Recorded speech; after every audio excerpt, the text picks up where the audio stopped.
Good morning students. आज हम BA third year political science subject के अंतर्गत जो फर्स्ट पेपर है पाश्चात्य राजनीतिक विचारक, उसमें हम अरस्तू के राज्य संबंधी सिद्धांत के ऊपर बात करने जा रहे हैं। देखिए, पॉलिटिकल साइंस में सबसे प्राइमरी संस्था जो है वो है राज्य, और इसी पॉलिस से राजनीति विज्ञान पॉलिटिकल साइंस शब्द की उत्पत्ति भी मानी जाती है। तो अरस्तू जो कि राजनीति विज्ञान का पिता है, फादर ऑफ पॉलिटिकल साइंस है, तो राज्य को किस रूप में देखता है, राज्य के क्या कार्य बताता है, राज्य की कौन सी शासन प्रणाली का समर्थन करता है, आदि बातों के बारे में आज के इस कक्षा में, इस क्लास में हम चर्चा करने जा रहे हैं। तो आप जानते हैं कि अरस्तू द्वारा एक महान ग्रंथ की रचना की गई और उस ग्रंथ का नाम है पॉलिटिक्स। इस पॉलिटिक्स नामक पुस्तक में अरस्तू ने अपने राज्य संबंधी सिद्धांत का प्रतिपादन किया है, राज्य की संकल्पना का प्रतिपादन किया है। उसने बताया है कि आदर्श शासन प्रणाली कैसी होनी चाहिए, राज्य का स्वरूप क्या होना चाहिए, व्यक्ति और राज्य के बीच संबंध कैसे होने चाहिए, और राज्य के क्या कार्य एवं उद्देश्य होने चाहिए। तो आइए हम जानते हैं अरस्तू के राज्य के संकल्पना के बारे में।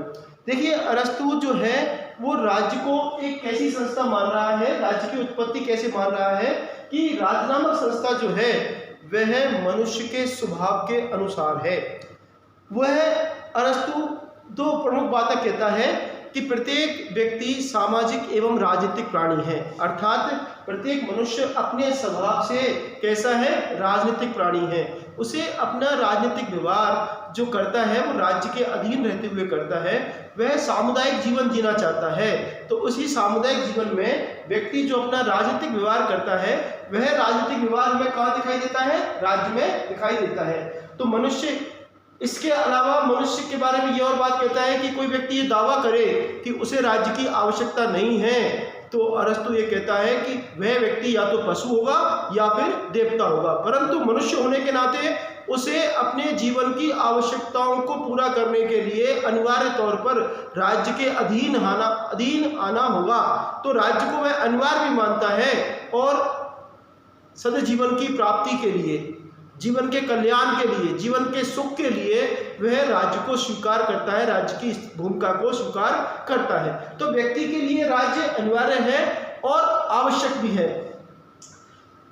अरस्तू राज्य को एक कैसी संस्था के रूप में देख रहा है, स्वाभाविक संस्था के रूप में देख रहा है। स्वाभाविक मतलब व्यक्ति के स्वभाव के अनुसार है कि साहब व्यक्ति जो है वह नैतिक रूप से, बौद्धिक रूप से चिंतनशील प्राणी है, सामाजिकता का उसमें गुण है, तो उसकी जो सामाजिकता की प्रवृत्ति है, उसकी जो बौद्धिकता है, उसकी जो नैतिकता है, उसकी पूर्ण अभिव्यक्ति जो है वो किसमें होती है, राज्य नामक संस्था में होती है। तो व्यक्ति अपने इन उद्देश्यों की प्राप्ति के लिए किसके अधीन रहना स्वीकार करता है, राज्य के अधीन रहना स्वीकार करता है। और अरस्तू ने बताया कि राज्य का काम क्या है। तो अरस्तू के अनुसार राज्य का काम है कि मानव जीवन के विकास में आने वाली जो समस्याएं हैं उन समस्याओं को दूर करना, व्यक्ति के लिए सद्जीवन की प्राप्ति कराना। तो इस प्रकार अरस्तू यह मान के चलता है, अरस्तू का ये विचार है कि राज्य व्यक्ति के नैतिक विकास में कार्य करने वाली सर्वोच्च संस्था है। इसके अलावा अरस्तू राज्य को विकास का परिणाम मानता है। देखिए, यूनानी चिंतन परंपरा में प्लेटो अरस्तू से पहले राज्य की उत्पत्ति के बारे में और भी कई सिद्धांत प्रचलित थे, जैसे हम माने कि देवी उत्पत्ति का सिद्धांत, शक्ति सिद्धांत है या अन्य भी सिद्धांत प्रचलित थे। उन सबका खंडन करते हुए अरस्तू ने कहा कि साहब राज्य किसका परिणाम है, विकास का परिणाम है, ए रिजल्ट ऑफ डेवलपमेंट, अर्थात क्रमिक तौर पर इसका विकास हुआ। क्रमिक तौर पर कैसे विकास हुआ कि सबसे पहले वो किसको स्वीकार करता है, व्यक्ति को स्वीकार, एकल इकाई के रूप में, राज्य की सबसे छोटी इकाई के रूप में किसको देखता है, व्यक्ति को देखता है। व्यक्ति ने अपनी जो आवश्यकताएं हैं उन आवश्यकताओं से पूरा करने के लिए क्या निर्माण किया, क्या बनाया, परिवार का निर्माण किया। कुछ उसकी धार्मिक आवश्यकताएं हैं, कुछ उसकी शारीरिक आवश्यकताएं हैं, कुछ उसकी भौतिक आवश्यकताएं हैं। वो किस स्तर पर पूरा हो सकती है, परिवार, तो व्यक्तियों ने मिलकर के क्या बनाए, परिवार बनाए। अब अन्य कुछ आवश्यकताएं जो हैं उन आवश्यकताओं की पूर्ति के लिए परिवारों ने अपने रक्त संबंध के आधार पर किसका निर्माण किया, ग्रामों का। तो ग्रामों का निर्माण किसके ऊपर हुआ है, परिवार के ऊपर। परिवारों का निर्माण किससे मिलकर के हुआ, व्यक्ति से मिलकर। अब ग्राम के स्तर पर उसकी धार्मिक, उसकी सामाजिक, उसकी अन्य आवश्यकताएं जो हैं वह ग्राम के स्तर पर पूरा होती हैं। अब ग्रामों के समूह ग्रामों के समूह जो हैं वह अपने आप को आत्मनिर्भर बनाना चाहते हैं, अर्थात अपनी समस्त आवश्यकताएं जो हैं वह अपने ही स्तर पर पूरा करना चाहते हैं। तो वह आत्मनिर्भरता का जो गुण है इन गांवों के बीच वो कब आ सकता है, जब इनकी समस्त आवश्यकताएं एक ही समुदाय में पूरी हो जाए। तो ग्रामों का जो समुदाय है वह ग्रामों का समुदाय अर्थात ग्रामों से मिलकर के किसका निर्माण हुआ, राज्यों का निर्माण हुआ, और यह राज्य पूरी तरह से आत्मनिर्भर है, अर्थात अपनी न्याय संबंधी, अपनी रक्षा संबंधी, अपनी धर्म संबंधी या अन्य भौतिक आवश्यकताओं की पूर्ति से किसके स्तर पर हो सकती है, राज्य के स्तर पर हो सकती है।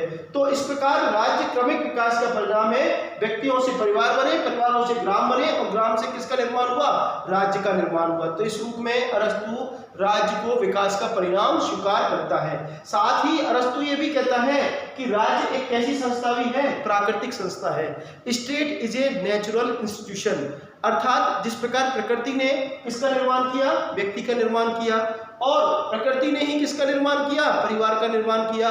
तो इस प्रकार इन प्राकृतिक संस्थाओं से मिलकर के अंततः जो संस्था बनी कौन सी, राज्य, वह भी कैसी है, प्राकृतिक है। और दूसरे तर्क के आधार पर भी अरस्तु इसको प्राकृतिक कहता है। जैसे हम प्रकृति का सानिध्य, प्रकृति जो है वो मानव जीवन की विभिन्न आवश्यकताओं की पूर्ति करती है या मानव जीवन का पोषण करती है, न्यूट्रिशन देती है, चाहे वो हवा के माध्यम से, चाहे पानी के माध्यम से, चाहे पेड़ पौधों के माध्यम से। तो उसी प्रकार जिस प्रकार प्रकृति हमारा पोषण करती है उसी प्रकार अरस्तु ये भी कहता है कि राज्य द्वारा व्यक्ति का नैतिक रूप से, बौद्धिक रूप से पोषण किया जाता है। तो इस रूप में भी राज्य कैसी संस्था हो गई, प्राकृतिक संस्था हो गई। तो अरस्तु राज्य को एक प्राकृतिक संस्था के रूप में स्वीकार करता है। साथ ही अरस्तु का यह भी मानना है कि राज नामक संस्था जो है वह व्यक्ति से पहले है, पीरियड टू इंडिविजुअल, अर्थात अब देखिए यहाँ जो समझने की बात है वो ये है कि व्यक्तियों से मिलकर किसका निर्माण हुआ है, राज्य का निर्माण हुआ है। परंतु अरस्तु तर्क और एवं मनोविज्ञान के आधार पर इस बात की पुष्टि करता है, इस बात की व्याख्या करता है कि साहब व्यक्ति से पहले कौन आया है, राज्य आया है। पहले कौन आया, राज्य आया। कि अरस्तु का ये मानना है कि संपूर्ण और उसका अंश, तो आप बताइए पहले संपूर्ण आएगा या पहले उसका अंश आएगा। तो अरस्तु कहता है कि साहब पहले संपूर्ण आएगा फिर उसका एक भाग, कौन, अंश, तो उससे ही ये अंश का अस्तित्व संभव है।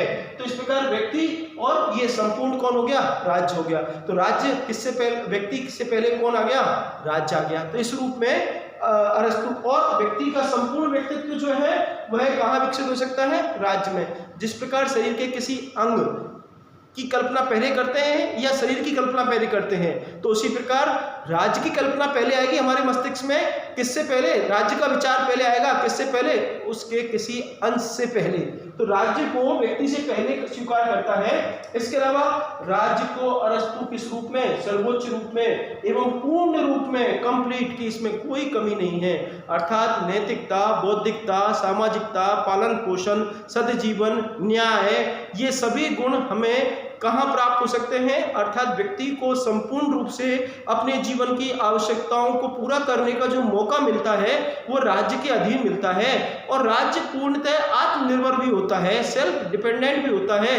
तो इस रूप में राज्य संपूर्ण भी है और कैसा भी है, सर्वोच्च भी है। साथ ही राज्य के अधीन हमें क्या देखने को मिलती है, सावयव एकता, ऑर्गेनिक यूनिटी। जिस प्रकार हमारे मानव शरीर में विभिन्न अंग हैं, इन विभिन्न अंगों के बीच में हमें एक ऑर्गेनिक यूनिटी देखने को मिलती है, सभी के बीच एक तारतम्य देखने को मिलता है। तो उसी प्रकार अरस्तु का ये मानना है कि राज्य के बीच में भी हमें, राज्य के विभिन्न तत्वों के बीच में भी हमें यूनिटी मिलती है और इन तत्वों से मिलकर के राज्य का निर्माण होता है। अरस्तु राज्य को एक ऐसी संस्था स्वीकार करता है बहुलवादी। बहुलवादी मतलब कि जिस प्रकार मानव शरीर विभिन्न अंगों से मिलकर के बना है, उसी भांति राज्य में भी विभिन्न वर्ग हैं, विभिन्न हित हैं। तो उनमें सामंजस्य स्थापित करने का काम, उनमें एकता स्थापित करने का काम, उनके बहुलवादी स्वरूप को स्वीकार करने का कौन करेगा, राज्य करेगा। राज्य को अरस्तु जो है वो किससे उत्पन्न मानता है, विवेक से उत्पन्न। कैसे मानता है, अरस्तु को मानना है कि मनुष्य एक विवेकशील प्राणी है। मनुष्य जो है वो कैसा प्राणी है, विवेकशील प्राणी है। तो इन सभी मनुष्यों की जो सामूहिक विवेक है, उस सामूहिक विवेक की जो अभिव्यक्ति होती है वह अभिव्यक्ति किसमें होगी, राज्य में होगी। और मनुष्य विवेकशील प्राणी होने के साथ साथ वे अपना हित अहित भला बुरा सब कुछ जानता है। तो अपने हित में होने के कारण, अपनी भलाई के कारण अरस्तु ये मानता है कि व्यक्ति किसका विकास किसको स्वीकार करता है, राज्य को स्वीकार करता है। तो इस आधार पर भी अरस्तु जो है वह राज्य को विवेक से उत्पन्न मानता है। इसके अलावा इसे most appropriate organization, state is a most appropriate organization, अर्थात राज्य अन्य सभी संगठनों से कैसा है, सर्वाधिक उचित है, एप्रोप्रिएट है। अर्थात इसमें हमें विभिन्न हितों के बीच में सामंजस्य स्थापित करने, व्यक्ति के हित की बात करने, उसे सदजीवन उपलब्ध कराने आदि के क्षेत्र में काम राज्य के द्वारा किया जाता है। तो राज्य की विशेषताओं के बारे में अरस्तु ने बात की है। अब हम बात करें राज्य के उद्देश्य क्या है, राज्य के कार्य क्या है। What is the objective and function of state according to या प्रोपाउंडेड बाय अरिस्टोटल। तो हम देखें राज्य के उद्देश्यों के बारे में बताया कि व्यक्ति का सदजीवन की प्राप्ति, गुड लाइफ, हैप्पी लाइफ जो मिल सकती है वो राज्य में मिल सकती है। राज्य का दायित्व है कि वह व्यक्ति के जीवन के विकास में आने वाली बाधाओं को दूर करे। राज्य व्यक्ति को सुरक्षा, न्याय, धर्म, नैतिकता, आत्मनिर्भरता आदि जो नैतिक गुण हैं व्यक्ति में, वो कौन किसके अधीन विकसित हो सकते हैं, राज्य के अधीन विकसित हो सकते हैं। तो इसके अलावा राज्य कुछ नकारात्मक कार्य भी करता है, कुछ नेगेटिव फंक्शंस भी बताए हैं कि राज्य व्यक्तियों को परस्पर अपराध करने से रोकता है, न्याय का उल्लंघन करने से रोकता है, धर्म का उल्लंघन करने से रोकता है। तो इस प्रकार राज्य व्यक्ति के ऊपर कुछ प्रतिबंध भी लगाता है, परंतु ये प्रतिबंध जो है वो व्यक्ति के हित में है, समाज के हित में है, वो व्यक्ति इसलिए इन्हें स्वीकार भी करता है। तो राज्य के इन उद्देश्यों की बात कही गई है। जिस प्रकार प्लेटो ने अपनी पुस्तक रिपब्लिक में अपने एक आदर्श राज्य के सिद्धांत का प्रतिपादन किया, उसी प्रकार अरस्तु द्वारा भी अपनी पुस्तक पॉलिटिक्स के अंतर्गत आदर्श राज्य की संकल्पना का प्रतिपादन भी किया गया। अरस्तु का आदर्श राज्य कैसा है, तो देखिए अरस्तु का आदर्श राज्य आपने पिछले वीडियोज में देखा कि प्लेटो ने अपने जीवन के उत्तरार्ध में अपने एक उपादर्श राज्य की बात की थी, और प्लेटो का ये उपादर्श राज्य जो है उसकी पुस्तक किसमें देखने को मिला हमें, लॉज में। और प्लेटो ने अपनी इस लॉज नामक पुस्तक में किसके नियंत्रण को स्वीकार किया, विधि के नियंत्रण को स्वीकार किया। तो हम देखें कि यहाँ प्लेटो यथार्थवादी बन गया अपनी इस पुस्तक लॉज में, अपने इस उपादर्श राज्य में। इसी यथार्थवादिता को अरस्तु ने अपने शिखर पर, अपने चरम पर आगे बढ़ाने का काम किया।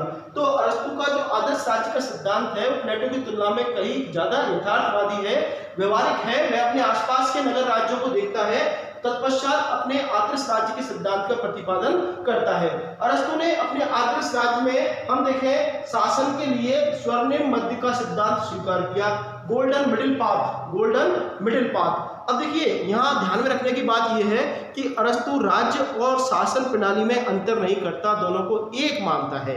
तो अरस्तु राज्य के लिए शासन प्रणाली कौन सी श्रेष्ठ होनी चाहिए, इसके अंतर्गत उसने शासन प्रणालियों का जो अध्ययन किया था, उनके गुण अवगुण जो देखे थे, तो उसके आधार पर उसने बताया कि मिश्रित संविधान होना चाहिए, मिश्र फॉर्म ऑफ गवर्नमेंट। शासन की प्रणाली ऐसी होनी चाहिए जिसमें कई प्रणालियों की विशेषताओं को, कई अच्छाइयों को शामिल किया जाए। तो उसने कुलीन तंत्र और लोकतंत्र, कुलीन तंत्र में गुण देखे उसने और लोकतंत्र में उसने संख्या देखी। तो उसने कहा कि इन दोनों की विशेषताओं को मिला करके एक आदर्श शासन प्रणाली जो बन सकती है, उसे उसने नाम दिया संयत लोकतंत्र, मॉडरेट पॉलिटी का नाम दिया। तो वो पॉलिटी अर्थात वह ऐसा लोकतंत्र जिसकी शासन संचालन गुणवान लोगों द्वारा किया जाए और उनके ऊपर राज्य की जनसंख्या का नियंत्रण हो, राज्य के नागरिकों का नियंत्रण हो। तो इस प्रकार शासन गुणशील लोगों के हाथों में है, गुणवान लोगों के हाथों में है और उनके ऊपर नागरिकों का नियंत्रण है। इस व्यवस्था को उसने क्या नाम दिया, पॉलिटी का नाम दिया। तो शासन की प्रणाली के तौर पर आदर्श व्यवस्था के रूप में किसको स्वीकार करता है, तो यहाँ प्लेटो देखिए किसी व्यक्ति के विवेक के नियंत्रण को स्वीकार नहीं करता। यहाँ प्लेटो व्यक्तियों के समूह और उनमें भी जो गुण पर आधारित हैं और उनके ऊपर लोगों के नियंत्रण को स्वीकार कर रहा है। यहाँ प्लेटो अरस्तु कहता है कि अतिवादी मार्ग से बचना चाहिए, एक्सट्रीमिस्ट पाथ जो है अतिवादी मार्ग जो है वह हमेशा गलत होता है। अर्थात राज्य का नियंत्रण न तो बहुत ज़्यादा धनवान वर्ग के हाथों में होना चाहिए, न बहुत ज़्यादा निर्धन वर्ग के हाथों में होना चाहिए, और इन दोनों के बीच में क्या होता है, सदैव ईर्ष्या रहती है, सदैव संघर्ष रहता है। तो उसने कहा कि राज्य में ज़्यादा जनसंख्या जो होती है वो किसकी होती है, मध्यम वर्ग की होती है, मिडिल क्लास की होती है। और जब मिडिल क्लास को लोकतंत्र के माध्यम से शासन में भाग लेने का मौका मिलेगा तो शासन का आधार व्यापक हो जाएगा और उस शासन को ज़्यादा सहमति प्राप्त होगी। तो इसी कारण प्लेटो अपने आदर्श शासन प्रणाली के तौर पर, आदर्श राज्य के तौर पर किस व्यवस्था को स्वीकार कर रहा है, अरस्तु पॉलिटी नामक व्यवस्था को स्वीकार कर रहा है। साथ ही अरस्तु ने अपने राज्य के सिद्धांत में, अपने आदर्श राज्य में रूल ऑफ लॉ की बात की है, विधि के शासन की भी बात की है। अर्थात उसने अपने गुरु प्लेटो से भिन्न, जैसे हमने देखा प्लेटो ने अपने आदर्श राज्य में विवेक के शासन को, दार्शनिक राजा के शासन को सर्वोच्च ठहराया था, सर्वोत्कृष्ट बताया था। अरस्तु इसे स्वीकार नहीं करता। वह विवेक के स्थान पर जिसकी बात करता है वह किसकी बात करता है, विधि की बात करता है, रूल ऑफ लॉ की बात करता है कि शासन का संचालन किसके अनुसार क्यों होना चाहिए, कानून के अनुसार होना चाहिए। क्यों होना चाहिए? इसलिए होना चाहिए कि कानून जो है वह मानवीय विवेक की सर्वोत्तम अभिव्यक्ति है, वह एक लंबे अनुभव का परिणाम है। कई पीढ़ियों ने अपने अनुभव के परिणाम स्वरूप अपने विवेक का प्रयोग करते हुए काफी बहस के बाद विधि का, कानून का निर्माण किया है, और इसी कानून के आधार पर हमें शासन का संचालन करना चाहिए, ना कि किसी व्यक्ति की इच्छा के आधार पर, जो कि परिवर्तनशील होती रहती है और सबके हित में नहीं होती। तो वह निर्व्यतिरिक्त अर्थात व्यक्ति का नहीं, आप तो किसके शासन का समर्थन करता है, कानून के शासन का समर्थन करता है। साथ ही कानून सबके हित में होता है और साथ हम देखें विवेक पर आधारित होता है और सबके कल्याण की बात इसमें निहित होती है और सबके हित में होता है। इसी कारण अरस्तु जो है वह रूल ऑफ लॉ का सबसे बड़ा समर्थक है। और कई बार ये कहा भी जाता है कि डायसी से पहले पाश्चात्य चिंतन में रूल ऑफ लॉ की बात जो हमें देखने को मिलती है व्यवस्थित तरीके से, वो किसकी चिंतन में देखने को मिलती है, अरस्तु में, उसकी पुस्तक पॉलिटिक्स में। तो इस प्रकार प्लेटो का आदर्श राज्य जो है वो अपने गुरु के प्लेटो के आदर्श राज्य से काफी भिन्न है, ज्यादा यथार्थवादी है। और कई बार ये कहा जाता है कि प्लेटो का उपादर्श राज्य अरस्तु के आदर्श राज्य के ज्यादा निकट है। हाँ, क्योंकि प्लेटो ने भी विधि के शासन की बात कही बाद में और अरस्तु ने इसी से अपनी बात को आगे बढ़ाया। तो इस प्रकार अरस्तु का आदर्श राज्य का ये सिद्धांत है। आप अपने प्रश्न कमेंट बॉक्स में नीचे पूछ सकते हैं और इस चैनल को अधिक से अधिक सब्सक्राइब करें। धन्यवाद।